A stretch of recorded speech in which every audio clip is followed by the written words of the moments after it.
So ನೋಡಿ, arrest and detention ಒಂದೊಂದಾಗೆ ನೋಡ್ತಾ ಹೋಗೋಣ. ಹೆಂಗಸರನ್ನು ಅರೆಸ್ಟ್ ಮಾಡಬಾರ್ದು ಅಂತ ಇದೆ. ಯಾವುದರಲ್ಲಿ? ಯಾವುದು ಹಣಕ್ಕೆ ಸಂಬಂಧಪಟ್ಟ ಡಿಕ್ರಿಯ ಒಂದು ಅಮಲ್ ಜಾರಿ ಮಾಡ್ತಿರ್ತಾರೆ, when it is execution for the decree for money, ಅಂಥ ಸಂದರ್ಭದಲ್ಲಿ ಹೆಂಗಸರನ್ನು ಅರೆಸ್ಟ್ ಮಾಡಬಾರ್ದು ಅಂತ ಸ್ಪೆಸಿಫಿಕ್ ಆಗಿ ಹೇಳಿದರೆ ಸೆಕ್ಷನ್ 56. ಇನ್ನು ಸಬ್ಸಿಸ್ಟೆನ್ಸ್ ಅಲೋವೆನ್ಸ್ ಅಂತ ಹೇಳುವಂಥದ್ದು ಹೇಳ್ತೇನೆ, ಅದೇನಂತ ಹೇಳ್ತಾನೆ. ಹಾಗೆ ಯಾವ ಸಂದರ್ಭದಲ್ಲಿ ಅವರನ್ನು ಡಿಟೈನ್ ಮಾಡ್ಬೋದು, ಯಾವ ಸಂದರ್ಭದಲ್ಲಿ ರಿಲೀಸ್ ಮಾಡ್ಬೋದು ಅಂತ ಹೇಳಿ.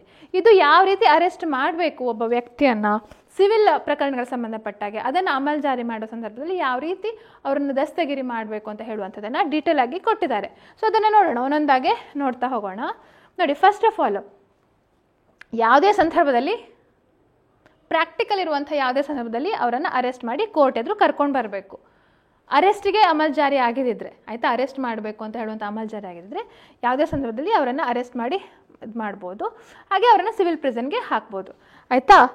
ಯಾವುದೇ ವಾಸಿಸುವಂತಹ ಮನೆಯನ್ನು ನೋಡಿ, ಸನ್ಸೆಟ್ಗಿಂತ ಮೊದಲು ಅಲ್ಲ, ಸನ್ಸೆಟ್ ಆದ ನಂತರ, ಸನ್ರೈಸ್ ಆಗೋಕ್ಕಿಂತ ಮೊದಲು, ಸೂರ್ಯೋದಯ ಆಗೋಕ್ಕಿಂತ ಮೊದಲು, ಸೂರ್ಯಾಸ್ತ ಆದ ನಂತರ, ಅಂದರೆ ಕತ್ಲೆ ಸಮಯದಲ್ಲಿ ಯಾರನ್ನು ಅರೆಸ್ಟ್ ಯಾವುದೇ ವಾಸಿಸುವ ಮನೆಯನ್ನು ಪ್ರವೇಶ ಮಾಡಬಾರ್ದು ಅರೆಸ್ಟ್ ಮಾಡೋದಂಗೆ ಹೇಳುವಂಥ ಒಂದು ರೂಲ್ ನಾವಿಲ್ಲಿ ಕಾಣ್ತೇವೆ.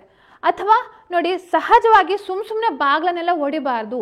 No outer door of a dwelling house shall be broken open unless ಅವರು ತುಂಬ ಪ್ರತಿರೋಧವನ್ನು ಒಡ್ತಿದ್ದಾರೆ, ಆ ತೀರ್ಪುರುಣಿದಾರಲ್ಲ ಅವರು ಪ್ರತಿರೋಧನ ಒಡ್ತಿದ್ದಾರೆ, ಅಥವಾ ಅದನ್ನು ಪ್ರಿವೆಂಟ್ ಮಾಡ್ತಿದ್ದಾರೆ, ಬರದೇ ಇರುವಾಗೆ ತಡಿತಾ ಇದ್ದಾರೆ. ಅಂಥ ಸಂದರ್ಭದಲ್ಲಿ ಅವ್ರು ಏನು ಮಾಡಬೇಕು, ಆವಾಗ ಮಾತ್ರ ಅವರು ಆ ಬಾಗಿಲನ್ನ ಹೊಡಿಬೋದು ಹೊರತು ನಾರ್ಮಲಿ ಹಾಗೆ ಯಾವುದೇ ವಾಸುವ ಮನೆಯ ಹೊರಗಿನ ಬಾಗಿಲನ್ನು ಹೊಡಿಬಾರ್ದು ಅಂತ ಹೇಳ್ತಾರೆ. ಅಂದರೆ ಇದ್ರ ಏನಾಗುತ್ತೆ, ಸುಮ್ಮನೆ ಎಲ್ಲ ಕಾರಣಕ್ಕೂ ಇಲ್ಲಿ ಪೊಲೀಸರಲ್ಲ ಆಯಿತಾ, this are not the persons who are police, process ಇವರು ಅಂತಲೇ ಇರ್ತಾರೆ, ಪ್ರೋಸೆಸ್ ಸರ್ವರ್ಸ್ ಅಥವಾ ಕೋರ್ಟ್ ಮುಖಾಂತರ ಕೋರ್ಟ್ ಆಫೀಸರ್ಸ್ ಅಂತ ಹೇಳ್ಬೋದು. ಅವರು ಅರೆಸ್ಟ್ ಮಾಡಿ ಕರ್ಕೊಂಡು ಬರುವಂಥ ವಿಚಾರಕ್ಕೆ ಇಲ್ಲಿ ಹೇಳ್ತಾ ಇರುವಂಥದ್ದು. ಸೊ ಅದಕ್ಕೋಸ್ಕರ ಹೇಗೆ ಬೇಕಾಬಿಟ್ಟಿ ಮಾಡಲಿಕ್ಕಿಲ್ಲ ಅರೆಸ್ಟು ಹೇಳುವಂಥದ್ದಕ್ಕೆ ಒಂದು ರೂಲ್ಸ್ಗಳನ್ನು ಇಲ್ಲಿ ಹೇಳ್ತಿದ್ದಾರೆ.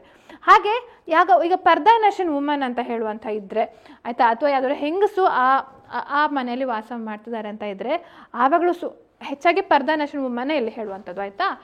ಇದ್ರ ಫುಲ್ ಅರ್ಥ ಏನಂತಂದರೆ, who according to the customs of the country does not appear in public. ಅಂದರೆ ನಾರ್ಮಲಿ ಪಬ್ಲಿಕ್ ಮುಂದೆ ಬರದೇ ಇರುವಂಥ ಹೆಂಗಸು ಆ ಮನೇಲಿದ್ದರೆ ಅವರಿಗೆ ಹೇಳಬೇಕು, ನೀವು ಹಿಂದೆ ಸರಿರಿ, ಅಂದರೆ ಹೆಂಗಸಿರುವಾಗ ಡೈರೆಕ್ಟಾಗಿ ಹಾಗೆ ಹೋಗಬಾರ್ದು ಹೇಳುವಂಥದ್ದಕ್ಕೆ ಈ ರೂಲ್ ಇರುವಂಥದ್ದು. ನೀವು ರಿಟ್ರೀಟ್ ಮಾಡಿ ಆಯಿತಾ, ಹಿಂದೆ ಸರಿರಿ, ನಾವು ಈಗ ಇದು ವಿಡ್ರಾ ಅಂತ ಹೇಳ್ತಾರೆ ಆಯಿತಾ, she's at liberty to withdraw, ನೀವು ಇಲ್ಲಿಂದ ಆಚೆ ಹೋಗ್ಬೋದು, ಅಥವಾ ನಾವೇನು ಈಗ ಬಾಗಿಲು ಹೊಡ್ಕೊಂಡು ಬರ್ತೇವೆ, ನೀವು ಆಚೆ ಹೋಗ್ಬೋದು ಅಂತ ಹೇಳಿ ಅವರಿಗೊಂದು ವಾರ್ನಿಂಗ್ ಕೊಟ್ಟು, ಅವರಿಗೆ ಅಷ್ಟು ಸಮಯವನ್ನು ಕೊಟ್ಟು, ಆಮೇಲೆ ಸಮಯ ಹಾಗೂ ಫೆಸಿಲಿಟಿ ಕೊಟ್ಟು ಆಮೇಲೆ ಅವ್ರು ಅರೆಸ್ಟ್ ಮಾಡ್ಬೋದು, ಆ ರೂಮನ್ನು ಎಂಟ್ರ್ ಮಾಡ್ಬೋದು, ಯಾವುದೋ ಒಂದು ರೂಮನ್ನು ಎಂಟರ್ ಮಾಡಬೇಕಂತಾದರೂ ಸಹ. ಹಾಗೂ ವೇದ ಡಿಕ್ರಿ ಒಂದು ವೇಳೆ ಅರೆಸ್ಟ್ ಮಾಡಿದ್ರು ಅಂತ ತಿಳ್ಕೊಳ್ಳಿ, ಯಾವುದಕ್ಕೆ ಆಗಿತ್ತು, ಬೇರೆ ಬೇರೆ ಕಾರಣಕ್ಕೆ ಅರೆಸ್ಟ್ ಆಗತ್ತೆ. ಅಂಥ ಅರೆಸ್ಟು ಅದು ಒಂದು ವೇಳೆ ಹಣ ಸಂದಾಯ ಮಾಡಲಿಕ್ಕೆ ಇರುವಂಥ ಡಿಕ್ರಿಯ ಅಮಲ್ ಜಾರಿಗೆ ಸಂಬಂಧಪಟ್ಟದಾಗಿದ್ದರೆ ಅವನು ಹೇಳ್ತಾನೆ, ನೀನು ಯಾಕೆ ಎಷ್ಟು ಕಷ್ಟಪಡ್ತೀನಿ, ನಾನು ನಿಂಗೆ ಹಣ ಕೊಡ್ತೇನೆ ಅಂತ ಹೇಳಿದರೆ ಇಮಿಡಿಯೇಟ್ಲಿ ಬಿಡ್ಬೋದು. ಲಂಚ ಅಂತ ಅಲ್ಲ, ದಿಸ್ ಇಸ್ ನಾಟ್ ಲಂಚ, ದಿಸ್ ಇಸ್ ನಾಟ್ ಬ್ರೈಬರಿ. ಇದೇನಂತಂದರೆ ಡಿಕ್ಲಿರುವಂಥ ಎಷ್ಟು ಹಣ ಬಾಕಿ ಇತ್ತು ನಾನು ತೀರ್ಪುರುಣಿಗೆ ಕೊಡಲಿಕ್ಕೆ, ಆ ಹಣವನ್ನು ನಾನು ನಿಮ್ಗೆ ಕೊಡ್ತೇನೆ ಅಂತ ಹೇಳಿ ಕೋರ್ಟ್ ಆಫೀಸರ್ಗೆ ಕೊಟ್ಟರೆ ಅವಾಗ ಅವನನ್ನು ಬಿಡುಗಡೆ ಮಾಡ್ಬೋದು. ಪರ್ಪಸ್ ಅದೇ ಅಲ್ವಾ, ಅವನು ಹಣವನ್ನು ತೀರಿಸಬೇಕು ಅಂತ ಹೇಳುವಂಥದ್ದೇ ಪರ್ಪಸ್ಸು, ಉದ್ದೇಶ. ಅದು ತೀರಿಸಲಿ ಹೇಳುವಂಥ ಕಾರಣಕ್ಕೆ ನಿಮ್ಮನ್ನು ಅರೆಸ್ಟ್ ಮಾಡ್ತೇನೆ ಅಂತ ಹೇಳಿ ಕಾನೂನು ಗದರಿಸತ್ತೆ, ಕಾನೂನು ಅವನಿಗೆ ಬ್ಲ್ಯಾಕ್ ಮೇಲ್ ಮಾಡುವಂಥದ್ದು, ಕಾನೂನು ಪ್ರಕಾರ ಬ್ಲ್ಯಾಕ್ ಮೇಲ್ ಆದರೆ. ಅದೇ ಅವನು ಹಣ ಕೊಟ್ಟರೆ ಆಯ್ತಪ್ಪ ನಮಗೇನು ಯೂಸ್ ಇಲ್ಲ, ನಿಮ್ಮನ್ನು ಇಟ್ಕೊಂಡು ಬಿಡ್ತೇವೆ ಅಂತ ಹೇಳಿ ಬಿಡ್ತಾರೆ ಅಷ್ಟೇ. That is as simple as this. Okay, so ಇಷ್ಟು ರೂಲ್ಸ್ಗಳನ್ನು ನೆನ್ಪಿಟ್ಕೊಳ್ಬೇಕು.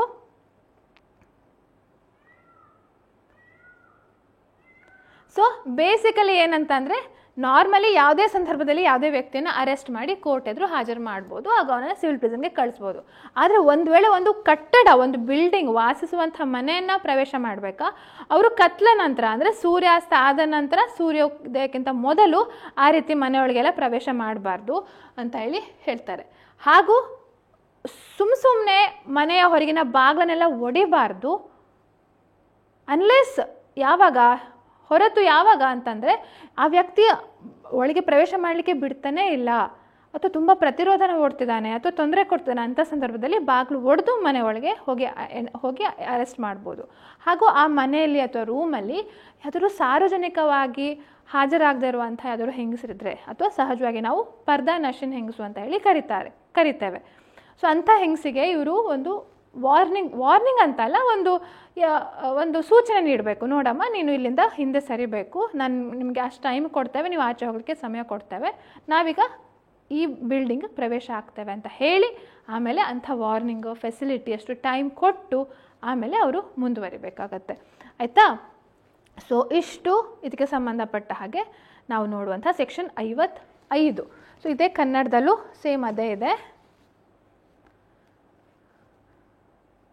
ನೋಡಿ. ಯಾವುದೇ ಸಂದರ್ಭದಲ್ಲಿ ಕೂಡ ಯಾವುದೇ ದಿನದಲ್ಲಿ ಸಹಜವಾಗಿ ಅವರನ್ನು ಅರೆಸ್ಟ್ ಮಾಡಿ ಆದಷ್ಟು ಬೇಗ ನ್ಯಾಯದಲ್ಲಿ ಹಾಜರುಪಡಿಸಿ ನ್ಯಾಯಾಲಯ ಅವರನ್ನು ಸಿವಿಲ್ ಬಂಧಿಖಾನೆಗೆ ಕಳಿಸ್ಕೊಡತ್ತೆ. ಆಯಿತಾ? ಆದರೂ ಕೆಲವೊಂದು ರೂಲ್ಸ್ಗಳಿವೆ. ಇದೇನಂತ ಅಂದರೆ, ಸೂರ್ಯಾಸ್ತದ ತರುವಾಯ ಹಾಗೂ ಸೂರ್ಯೋದಯದ ಮೊದಲು ಯಾವ ವಾಸಗೃಹವನ್ನು ಪ್ರವೇಶ ಮಾಡಲಿಕ್ಕಿಲ್ಲ. ಡ್ವೆಲ್ಲಿಂಗ್ ಹೌಸ್ ಅಂತ ಹೇಳ್ತಾರೆ, ಯಾವುದೇ ವಾಸಗೃಹವನ್ನು ಅವರು ಪ್ರವೇಶ ಮಾಡಬಾರ್ದು. ಹಾಗೂ ಎರಡನೇದೇನಂತಂದರೆ, ಹೊರಬಾಗ್ಲೇನಿರುತ್ತೆ, outer door of the dwelling house, ವಾಸಗೃಹದ ಹೊರಬಾಗಿಲನ್ನು ಅದು ಯಾರಲ್ಲಿರುತ್ತೆ, ಯಾರು ಈ ತೀರ್ಪುರಣಿ ಇರ್ತಾನೆ ಅದರಲ್ಲಿ, ಸೊ ಅವನು ಅದನ್ನು ಪ್ರವೇಶವನ್ನು ನಿರಾಕರಣೆ ಮಾಡ್ತಿದ್ದಾನೆ ಅಥವಾ ಪ್ರತಿಬಂಧವನ್ನು ಉಂಟು ಮಾಡ್ತಿದ್ದಾನೆ, ಅಷ್ಟು ಮಾಡದಿದ್ರೆ ಸುಮ್ಮನೆ ಒಡೆದು ತೆಗಿಬಾರ್ದು. ಆದರೆ ಅವನು ಆ ರೀತಿ ಮಾಡ್ತಾ ಇದ್ರೆ ಆ ಹೊರಬಾಗ್ಲನ್ನ ಒಡೆದು ತೆಗಿಬೋದು ಅಂತ ಹೇಳ್ತಾರೆ. ಸೊ ಅವನು ಅಥವಾ ಕೆಲವೊಂದು ಸಲ ಇವನು ಸಿಕ್ಕಾಕೊಂಡ್ಬಿಟ್ಟಿದ್ದಾನೆ, ಆ ಅಧಿಕಾರಿ ಅವನು ಸಿಕ್ಕಾಕೊಂಡ್ಬಿಟ್ಟಿದ್ದಾನೆ, ಅಂಥ ಸಂದರ್ಭ ಸಹ ಅವನು ಬಾಗಿಲು ಒಡೆದು ಹೊರಗೆ ಬರ್ಬೋದು. ಆಯಿತಾ? ಅಂದರೆ ಕೆಲವರು ಬಾಗಿಲು ಹಾಕಿರ್ತಾರಲ್ಲ, ಬೇಕಂತ ತಪ್ಪಿಸ್ಕೊಡ್ಬೇಕಂತ ಹೇಳಿ ಆ ಅಧಿಕಾರಿನ ಒಳಗೆ ಹಾಕಿ ಇವ್ರು ಹೊರಗೆ ಓಡೋಗಿರ್ತಾರೆ. ಸೊ ಅಂಥ ಸಂದರ್ಭದಲ್ಲೂ ಬಾಗಿಲನ್ನು ಒಡೆದು ತೆರೆಯಬಹುದು ಅಂತ ಹೇಳ್ತಾರೆ. ಇನ್ನು ಮೂರನೇ ಇದೇನಂತಂದರೆ, ಒಬ್ಬ ಮಹಿಳೆಯು, ಆಯಿತಾ, ಮಹಿಳೆಯ ಅಧಿಭೋಗದಲ್ಲಿದ್ದರೆ, ಅಂದರೆ ಮಹಿಳೆ ಪೊಸಿಷನಲ್ಲಿದ್ದರೆ ಆ ಮನೆ ಸಹಜವಾಗಿ ಅವರು ರೂಢಿಗತವಾಗಿ ಬಹಿರಂಗವಾಗಿ ಕಾಣಿಸಿಕೊಳ್ಳದಂಥ ಮಹಿಳೆ ಆಗಿದ್ದರೆ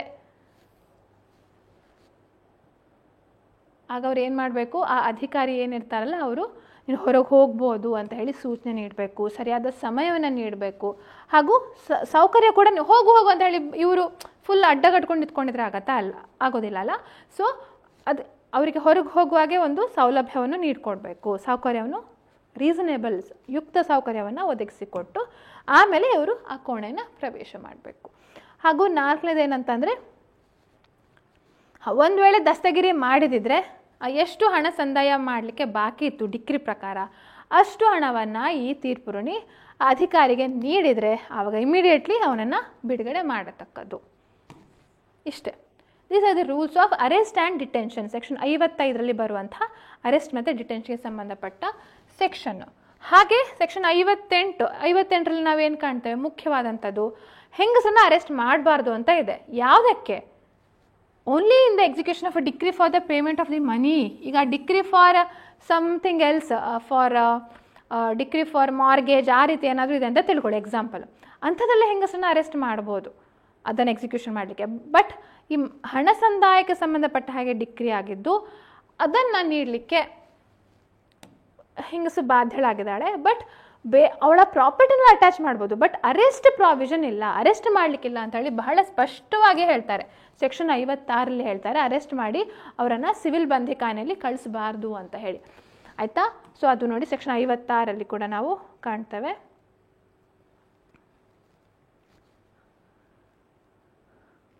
ಹಣದ ಸಂದಾಯಕ್ಕೆ ಮಾಡಿರುವಂಥ ಅಮಲ್ ಜಾರಿಯಲ್ಲಿ ಮಹಿಳೆಯನ್ನು ದಸ್ತಗಿರಿ ಮಾಡಲು ಅಥವಾ ಸಿವಿಲ್ ಬಂಧಿಖಾನೆಯಲ್ಲಿ ಅವಳನ್ನು ಬಂಧಿಸಿಡಲು ನ್ಯಾಯಾಲಯವು ಆದೇಶ ಮಾಡತಕ್ಕದ್ದಲ್ಲ. ಆ ರೀತಿ ಅರೆಸ್ಟು ಮಾಡಬಾರ್ದು, ಅರೆಸ್ಟ್ ಮಾಡಲಿಕ್ಕೆ ಆರ್ಡರ್ ಕೂಡ ಮಾಡಬಾರ್ದು ಅಂತ ಹೇಳುವಂಥದ್ದು.